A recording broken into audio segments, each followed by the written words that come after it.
Dr. C. Victor Herbert III, and I'm taking it to the house. And I'm Dr. Timothy Hoover, and I'm taking to the house. And we got another guest here with us, y'all. And I'd like to introduce Dr. Jeff Hoover, our Dodger insider. Jeff, welcome to the panel. Hi, I'm Jeff Hoover. Glad to be here. Look forward to sharing with you folks a little bit of knowledge about the Dodgers. I've been a Dodger fan for about 60 years now, going back to 65. It's my first love. I like all kinds of different sports with the Southern California flavor, like USC football, UCLA basketball, Dodgers, Lakers. And so, yeah, I'm gonna just share a little bit of knowledge regarding the Dodgers, and we'll just take it from there. Glad to be here. Well, let's start right there, man. Dodgers took a couple hits recently. They're on the road. Yeah, they're on the East Coast. So is it time to panic? Is Dave Roberts on the hot seat? Talk to me. What's Dodger Nation saying? Oh, no, I had a philosophy last year because I used to really live and breathe with the Dodgers. But my thing, since they've had some hiccups in 21 and 22 after winning that COVID impacted title in 2020. And so my deal is what happens during the regular season, that 162 game season, that's just entertainment. Get the popcorn out, get a drink or whatever, that's just entertainment. Winning time is in October. And so you jockey, you get position, who's going to win the division, who's going to have home field. That's all just eye candy. It's all about what happens in October and winning 11 games in October. And I know I've talked with some folks when the Dodgers have that 8-game winning streak, they're going to go 162-0. So no, and the Dodgers, all kind of highs and lows, You got a 6-month season. And so, yeah, so that they lose the day because I saw they were getting their butts waxed by the Nationals 8-1 the last I saw. And so they'd be 9-3. Okay. So it's all about posturing and just being healthy and then see what happens in September as you end the season and going into October. Because if you remember, last year in the series against the Padres had the Dodgers down 2-1, going to San Diego.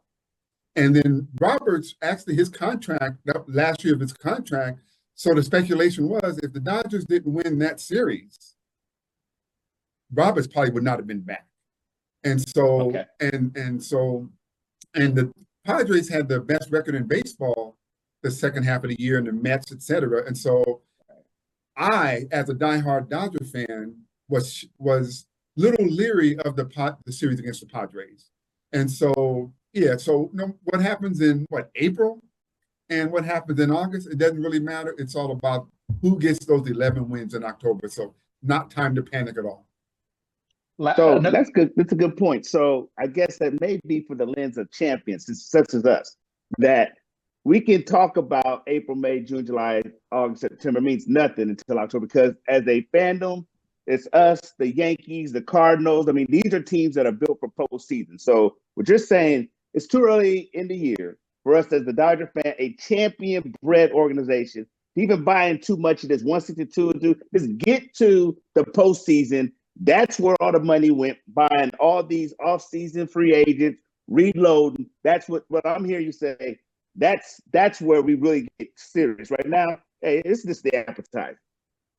Yeah, there's being an old head. There's an adage about baseball that it doesn't really matter until you get to it's not really serious until you get to the All-Star break, until you get to like July. They talk about the dog days of summer.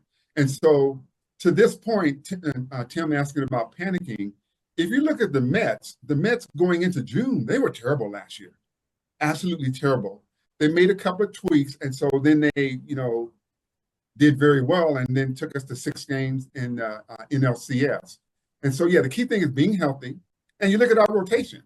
We had all the big-time starting rotation last year, but then when you got to the playoffs, you had, 3 starters, and we had, about 3 bullpen games. And so, yeah, it's about being as healthy as we can in the postseason. And then even looking at the Dodgers so far this year, Freddie Freeman has been out quite a bit. And so, and then I saw Snell is on the injured list. And so, yeah, and Ohtani hasn't even come back as a pitcher.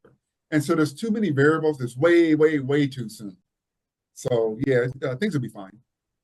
Question for you, Jeff. So, one of the highest payrolls in baseball, and the question has been batted around about, are the Dodgers bad for baseball? Have you heard that?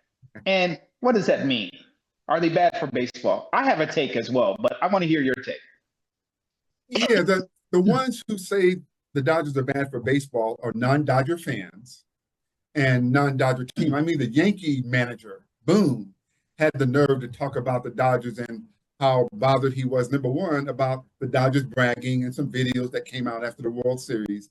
And then number two, in fact, the Yankee owner, GM, Brian Cashman, the Yankee GM, was talking about the Dodgers spending. Okay, I remember back in the day, the Yankees were known as the evil empire.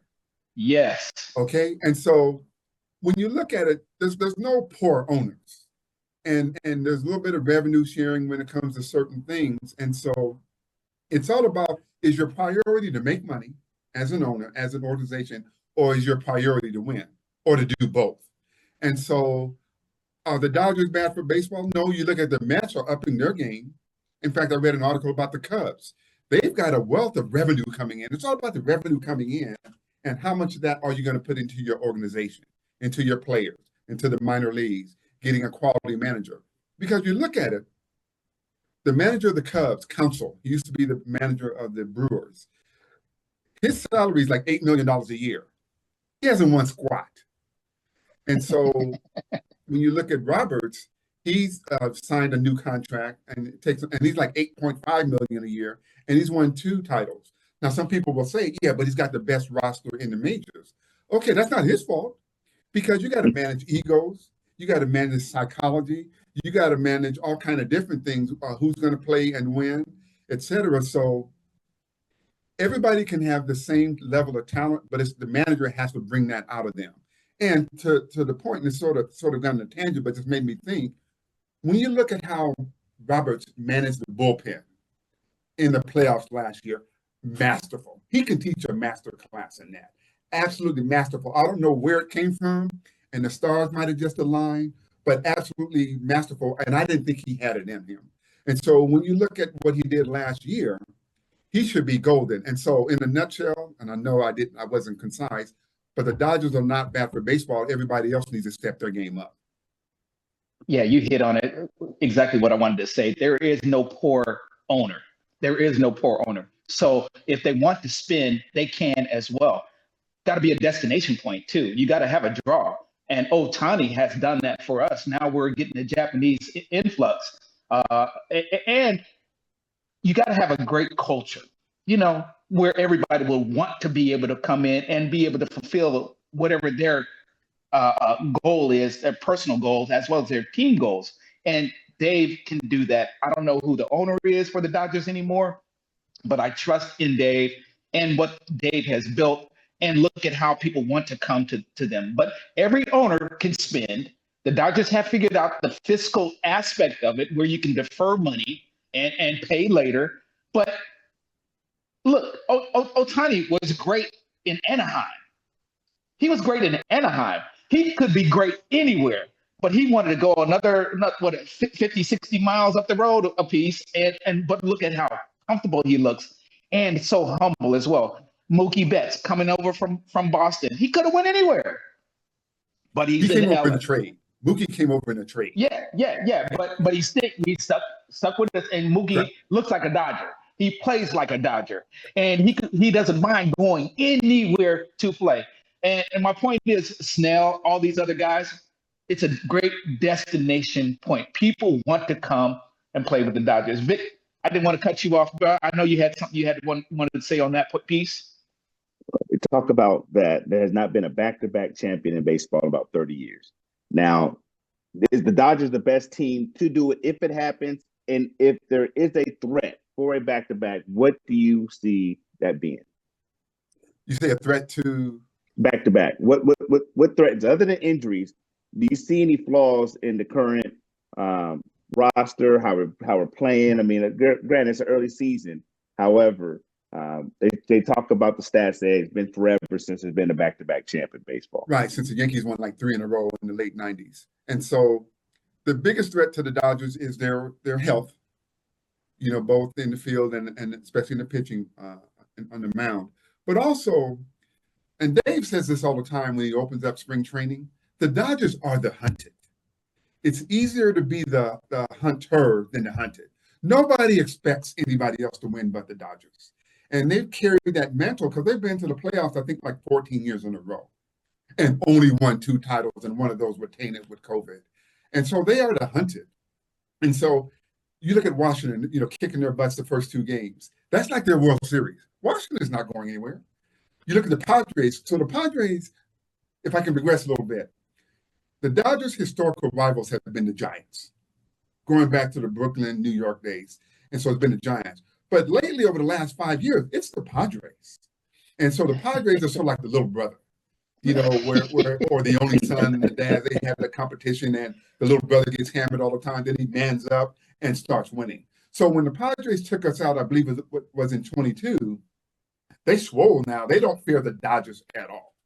And so when you look at, I'll even mix sports. So like in the Lakers' heyday, in the 80s with Magic and Kareem, Showtime, it's like, it's between the ears. A lot of these teams are beat before they even get on the court or in the field because they don't believe they're as good as the competition. So they're already lost. And so when teams don't have that fear and they want the Dodgers because it's a measuring stick, if I can take a series from the Dodgers or sweep the Dodgers, then that's to say we're on the right path. And especially you do it early in the year, you get all puffed up because the longer you overachieve, then it's not overachieving. We can do this. And so the injuries like you talked about, and I think the Padres, also the Mets having Soto and everything. Tim, you had mentioned the Yankees. The one thing that hurts the Yankees is having Cole having had that Tommy John surgery. So their ace is out for the year, but they've got Max Fried they signed from the Braves. And so, but the National League is stacked because you look at Arizona. Arizona's sneaky good. They went to the World Series 2 years ago. So the National League West is pretty tough when you look at the Padres and you look at the Arizona. And the Giants are going to be a little better now with Buster Posey as their president of baseball operations. So folks are lining up. It's like that one scene in Airplane where the person was going crazy, they were flying and people were standing up because they're going to hit them, knock some sense into them. And so that's the way it is with the Dodgers. Folks want to knock the Dodgers off the block. So when you're favored, you're the hunted. It's tougher to stay there than it is to get there in the first place. Love it. Great take. Love it. Hey, love it. We got some more we need to talk about. You gonna stick around with us, Jeff? We're gonna talk a little bit about the NCAA. We got the Lakers. We got NBA. Stick around with us. I know you got something to say. Sounds good. Cool. We got a couple of champions we got to crown for the women and the men's. We got the Gino Ariyama, man, in Connecticut, and the ladies. Congratulations to them. And Dawn Staley, she just ran up against the buzzsaw. Connecticut is that team. I wish my USC would have been able to represent, but they couldn't because your girl got hurt, ACL tear. Juju just wasn't Juju. She couldn't put no Juju on nobody else. And on the men's side, wow, what some nail biters, the Final Four, even in the final game, man, for Houston to win to get to the final and then to lose in the finals the way they did, guys. I'm going to toss that out there. Congratulations to Florida men's. Congratulations to Connecticut women, NCAA national champions. How'd you guys do with your brackets, by the way?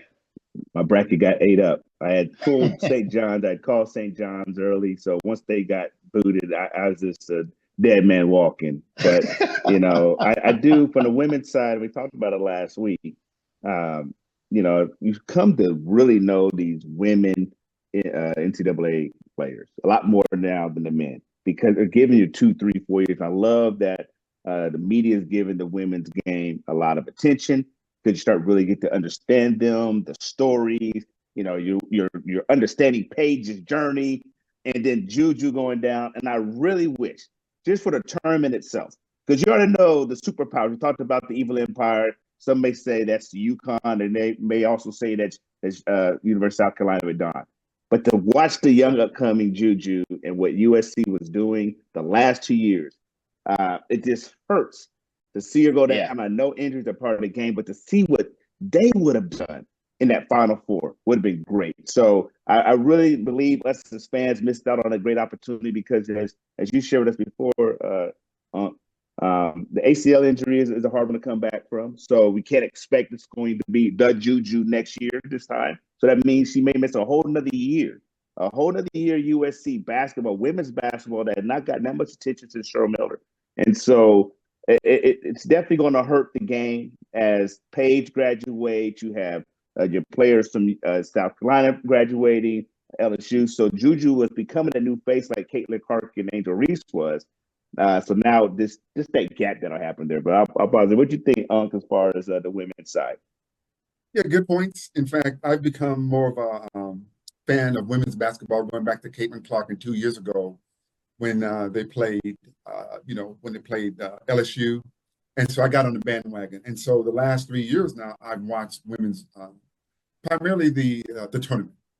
And so, I've talked with Tim about this before. I like watching the women play in general, at least at the college level, because it's more fundamental. And, the fact that they don't dunk and everything, I just like their game a little bit better. Yeah, Gino is the man. UConn to do what they did to the defending champ. Crazy. And Don gave him his props too. I mean, the guy's won 12 titles. And in my opinion, the greatest coach of all time in basketball has been John Wooden, 10 titles in 12 years. But Gino doesn't have to take a backseat to him at all. And so, like it's been said already, hats off to UConn because they didn't just win; they were pulverizing people. So, so Paige Buckers went out in a great way. Hats off to them. And with Florida too. Florida came out of nowhere, and that SEC, the last 15 years or so has been a football conference.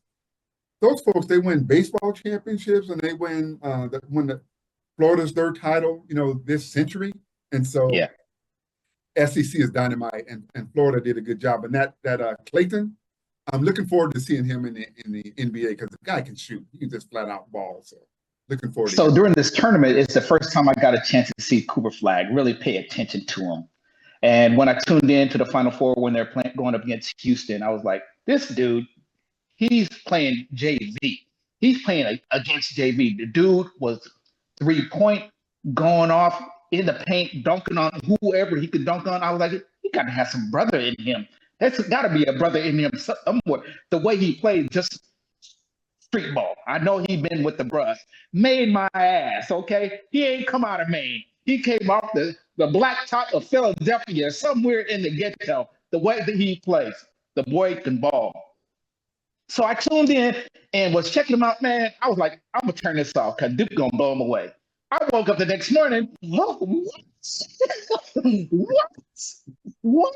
Had to see the highlights. I was like, oh, my goodness. And I got to blame the coach. I got to blame maybe the youth in Duke, how they just couldn't execute. They didn't have a game plan or a situational awareness. Just bad execution right there at the end. So I was shocked. I was surprised. I needed to see highlights to see how it all folded and listen to others. Did you guys get a chance to see that game against Houston, Duke and Houston? Yeah, I watched it. And the one thing about the tournament, the one thing about the NCAA tournament, it's about guard play and senior guard play. And so to your point, I think Duke had 3 freshmen that started. And you got to have that grizzled leader, the coach on the floor. Duke didn't really have that. And so that's what hurt them because I think they went something like, 8 minutes or so without a field goal. And then now the foul on Cooper Cup at the end, or Cooper Flag at the end, they were sort of bogus, but they didn't lose because of that. Right. It's because their offense stagnated coming down the stretch just the same way Houston did last night, to a point that you made earlier. So one thing I've learned about the tournament is that I'm glued to the tube for the whole game. Now, if a team is up by about 30 points with about, a couple of minutes left, there's not going to be a comeback.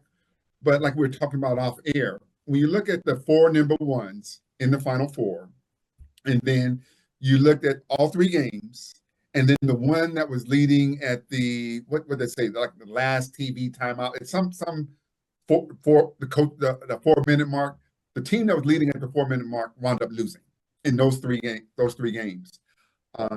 the question that you asked a little bit earlier, I had 3 different brackets, and I said number 1, number 2, number 3. So, and you would think number 1 is my primary bracket.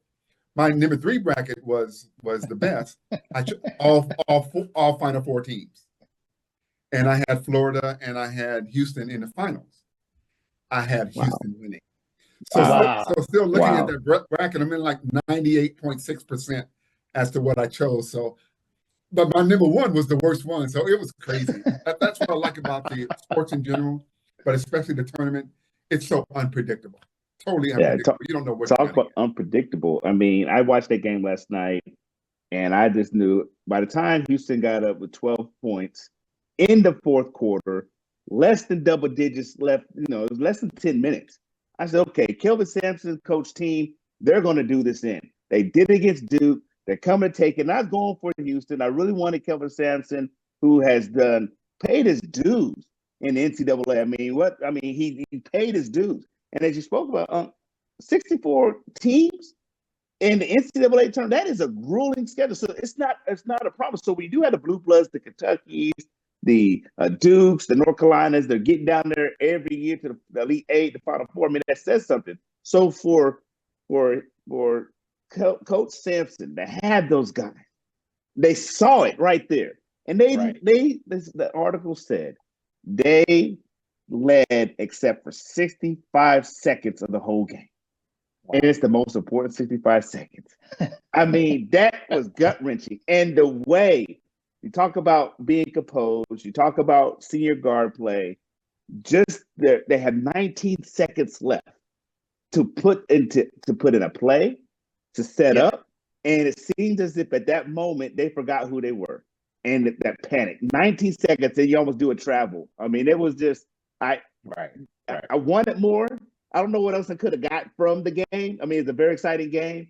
Maybe just that final shot, maybe just something, maybe overtime. But I felt sad for the young man that just could not get it up. And, it's already an emotional game to lose. But to lose that way, I could see him replaying that for the next 40 years of his life. Just, man. You know what that reminded me of, actually? Remember the timeout that Chris Webber called that they didn't It reminded me of that one. Or the other game, it was Georgetown and North Carolina. And the pass that Sleepy Floyd made, he threw it to Worthy, I believe it was. So those faux pas at the worst possible time. Right. Yeah, that's what it reminded me of last night. Fellas, we're going to transition to my wheelhouse, the NBA. Okay. But before we talk Lakers, before we talk playoff run, what is Memphis doing? What is Denver doing? Getting rid of their coaches right now in the playoff window? What? I've got to hear what you guys have got to say about these organizations, the timing of these firings, and what can we expect from Memphis and Denver going forward? Well, from the selfish side, I'm proud. I'm glad it happened. It helps out the Lakers. I mean, we already know Denver was our biggest threat. Memphis always seemed to always be that nuisance for us. But obviously, from a leadership perspective, those two coaches were phenomenal. So I'm led to believe it's personality. I mean, how do you do someone like that? We got a week left in the season. We already know you're going to the playoffs. Even Memphis has a chance to make it to the playoffs. Unless they lose like the next 4 games, they get knocked out of the play-in tournament. Both those two teams are playoff bound. So something had to happen in the back room somewhere for the owners or the governors to say, no more. And I will make an example of him. I mean, what they did to those two coaches is like Dallas did to Luka, just shipped them off in the middle of the night. Like literally said, no one's bigger than the team. So, wow. I know Coach Malone will not sit on the shelf too long. But wow. I'm stunned. Yeah, to that point, because there's things going on behind the scenes that we don't know about. And so I know when the Memphis coach was fired, it's like, where'd that come from? And then now to find out about Malone, but the key thing about Malone too is the GM's contract is not being renewed. So they're cleaning house. Yeah. And I heard there was some little bit of animosity or discontent about the number of younger folks in Denver that are playing, as opposed to letting Caldwell Pope walk and some of the veterans that they have. And I guess there wasn't a meeting of the minds between Malone and the GM. And so, but again, to Tim's point, on the eve of the playoff and jockeying for playoff position, home court advantage in the first round. And so it's like, enough is enough. We'll just take the hit right now with preparing for next season, but it's just crazy, absolutely crazy. Yeah.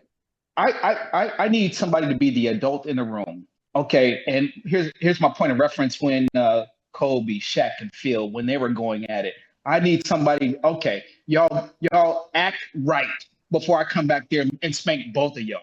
I needed Phil to be that guy. I needed Jeannie Buss or Buss Organization to be that guy. No, get it together.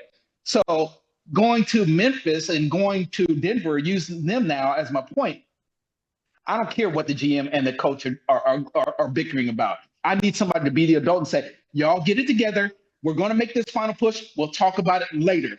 Table it, get it together. You mentioned personalities a few minutes ago. Mr. Jenkins for Memphis, kind of cool, passive, not that fiery, but Malone in Denver, man, he could spit some gas, okay? It just needs somebody to light a match because he's ready with it. So two different personalities, but same results. And so I'm bothered by that. And the commonality for me is the players. Different owners, it's the players. This era of player empowerment bothers me. Having said that, I believe, and I don't have any inside information, but I believe the players had them both fired. Yes, I heard Jeff the same thing. I heard Booth and Malone couldn't get along, but you couldn't get along before. Why is it now? Right. Why now? And so, and yeah, Malone had a few things to say about his star basketball guard, talking about Jamal Murray. And so maybe that was like the last straw that broke the camel's back. But you're 2 years removed from winning a championship. How do you let him go? He is proven. And, he got removed from Sacramento, kind of like the same way. I don't get it. Is he that fiery? You hired him. He was fiery. He was going to be this way. You got a championship from him. I'm talking about Malone. And now this is how you summarily dismiss him and the timing of it. Denver missed me with that. Okay. But Jenkins, I believe Jenkins is a very, very good coach. Malone is a very good coach. Neither one of them will be on the shelf very long. But the player empowerment, this is the part that bothers me. I want player empowerment. I want my players to get paid. But man, I believe in giving too much. But that's just my take. Hey, I mean, you can go back. You talked about Phil Jackson, but let's even pull it back to our homegrown Lakers. Dr. Jerry Buss, Magic Johnson, Pat Riley, Jerry West. And what happened? The Lakers win. The Lakers win. So are we about the players or about the team, the organization? And to your point about player empowerment, there's a certain point that says, okay, enough is enough. And that's why I thought Pat Riley was holding it down in Miami until Jimmy Butler played his stunt. Look, are we better than this or the team? If you want to go. But to have coaches lose their jobs because players don't want to do their part, when that same coach, like you stated, won you a championship, the first ever championship, he should have had a lifetime exemption. He should have had that great Popovich type contract. Look, when you want to leave, go ahead and leave. So terrible organizational decision. Maybe they'll write the book one day and say what was happening, but that was horrible. But remember, this is not new, talking about our Lakers, because in 81, Lakers won in 80 and 81, Magic and God, what's that coach at LMU? Westhead? Yeah, they had that issue. Magic wanted to be traded, because they weren't running the kind of offense that he wanted to run. And so it's not new, but it seems to be more frequent. It's happening more often.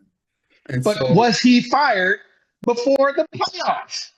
No. Correct, the timing of it. Yeah. Because that was early in the year when Westhead was hired. That was early in the year. Yeah. No. So go ahead. No, I agree that the timing of these firings, it doesn't make sense. It really doesn't. But you think, are they doing this because they hope it lights a fire under the players' butts and they'll unite and see what happens? But it's really curious to find out the ins and outs, the nitty gritty about what both moves were all about. Yeah, and I like to see what is that goal, because does that light a fire or does that demoralize? Your coach for 78 out of the 82 games. We are playoff bound, and you just cut our leader. Now you have to emotionally, mentally recalibrate, saying, okay, the person who drafted me, the person who has sold into me, who allowed me to be the professional I am, like Nick, like the Joker. I become an MVP underneath this coach. Now, from a morale standpoint, camaraderie, cohesion, they got to go out and play tonight. They got to go out and play tomorrow. I'm with you. If it's lights a fire, what kind of fire? You just light the whole organization on fire, or does it light the motivation fire? But remember though,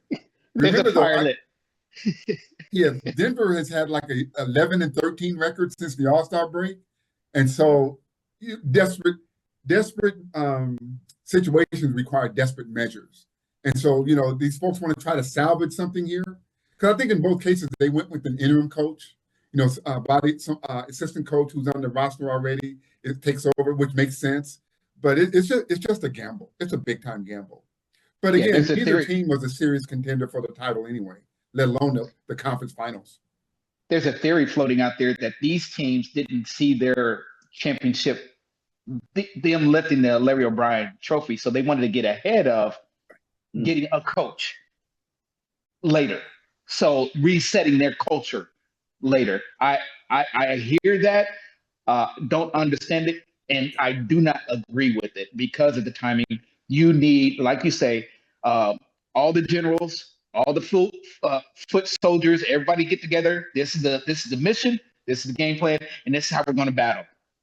So bad timing, don't like it, not in favor of it, and I don't think we'll ever know. I don't think we'll ever know the inside until maybe 30, 40 years down the road, and then I won't care. It'll be a 30 for 30 special. It'll be quicker than that. We'll know. But it does lead me to the conversation of the playoff. We're in the playoff run. We got 4 games left. We being the Lakers, we got 4 games left. Vic, you mentioned we're not worried about Denver. We're not worried about them now, especially now. Memphis, that doesn't scare me. Look at the Lakers. Look at where are we going to finish in the seeding? How far can we go? See, I'm gonna give a take here, Ty. It goes back to the Dodger take, because I'm not scared. If the Lakers play the way the Lakers can play, and like we saw for the better part of about 3 weeks, I don't fear anybody, including OKC. Don't fear anybody. We might have you back. That's a good take. But they're like Jekyll and Hyde though, because anybody can beat them and they can beat anybody. And so which one's going to show up when the lights shine the brightest? And so if the Lakers take care of their business, they'll be okay. But the West is so topsy-turvy. I mean, when you look at what the number 3 to the number 8, I think it is, separated by 3 games after the Lakers won the other day, it is crazy. With 4 games left now? 4 games? Yeah, right. Crazy. Right. Who knows? I'm excited. I think the game tonight, I don't know if the game the other night when we just ran all through Oklahoma was just a one-off, or was that us? If that's us and we do that again tonight, night.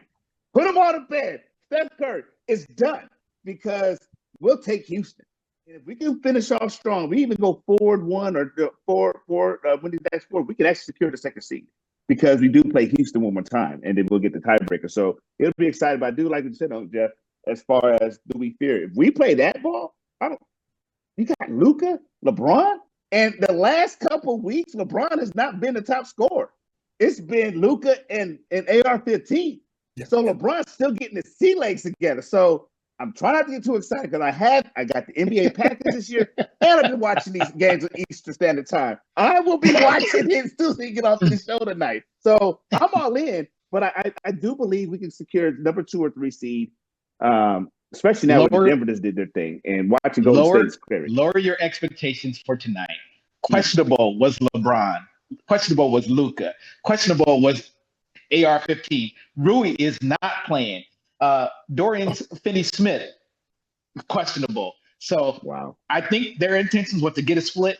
But know that tomorrow we play Dallas. So they're going to rest tonight. I imagine they're going to rest. I don't know because they want to win tomorrow for Luka in Dallas. So don't have your expectations too high for tonight. Also, I want to piggyback on something that Victor said. About is this the Lakers now? Is this how we're going to be? The Lakers don't shoot threes like that. They just don't. They caught lightning in the bottle, and they did what they did. And so that was an anomaly. And OKC's going to come out there, and they're probably Wait a minute. I believe you're under identity protection program. They got you blacked out. All they need to do now is muffle his voice. Thanks, my brother. So what the Lakers did the other day was an anomaly. They have those games, but the Lakers, they're a better three-point shooting team than they've been in the last 5 years or so. But that was a fluke. That was a total fluke. They probably shot over 50% from threes the other day. Yeah. It'll be good. That's good though, Unc. I didn't realize about the injury report tonight, so that does help with expectation management. So now it's a matter of what the other team, what is a 4 seed, what does Golden State do? Like one of those things, if we lose, everyone else need to lose type thing. So so we got it's OKC tonight. We got the Rockets we got Dallas, Rockets, and Trailblazers as the remaining 3 after tonight. So we just need to win a couple of those, and I don't see us getting to the 2 seed. Can we? Yes, we can, but I don't see us getting to the 2 seed. And 3 is fine with me. We don't want 4. 3 is better than 4. Who's the Western Conference Finals? OKC, they have shown their underbelly. They are very vulnerable. And I think we exposed that. We got the cheat code out is do not foul SGA. Do not foul him. He had no foul shots this last game. And that's where they're scoring, the clock is stopped, and he was not getting a call. So what you're also saying too is make him be a playmaker, make others beat you. And Chet didn't have a good game against the Lakers, didn't have a good game. Dort couldn't do anything. They had no other perimeter or inside presence. So yes, we were making our threes, but SGA did not beat us like he normally does for every other team. So SGA just have to contain him. He's going to get 20 points. He's going to get 20 points, but just keep those assists down and don't let anybody else shine. So I did not answer your question. I just know one team that's going to be in the Western Conference Final. That'll be the Lakers. The other team don't matter, don't care. Okay. That's OKC in LA. OKC in LA. I would not be surprised though Golden State and LA is there. We're going to wrap this up. And Jeff, you got a final take? Yeah, my final take involves the torpedo bats. That's been the big deal now because of the home runs that the Yankees are hitting. And so just wanted to talk about like the latest, greatest thing. Everybody's looking for the greatest thing since sliced bread. It's like the torpedo bat's going to make you get your timing down and, bear down on that pitcher and hit better. And so looking at the power, I know Muncy for the Dodgers got a bat. He came in, and I think he struck out the first 3 times, went back to his original bat, and had a game-winning hit last week. So it's not about the bat. It's about the people holding the bat. So that's my take. The torpedo bats are overrated. Mr. Victor. I want to say, being out here in the D.C. area, major props to Alexander Ovechkin for surpassing the great one, Wayne Gretzky, as all-time scoring champ. Oh, wow. And side note, he missed 16 games this year because he had broke his fibula. And he wound up breaking Wayne Gretzky's record the same amount of games that Wayne Gretzky did. So I think phenomenal achievement. We're talking about scoring titles and stuff like that. It speaks to longevity, talks about health, skill sets. It's just amazing. At 38, 39 years old, he's able to do that. So my big props to him. And he he alone, since being here in DC, has allowed me to start getting into the sport of hockey. So big props to him. I love to piggyback on that just a little bit as to how hockey celebrates when these milestones. We're like the NBA, in my day. No, Wayne was following him those last couple of games to make sure he was there to be there. And Ovechkin did not want to hit on an empty net. He wanted to wait until he wanted to be a challenging shot. So great honor. Hockey, you guys get it right.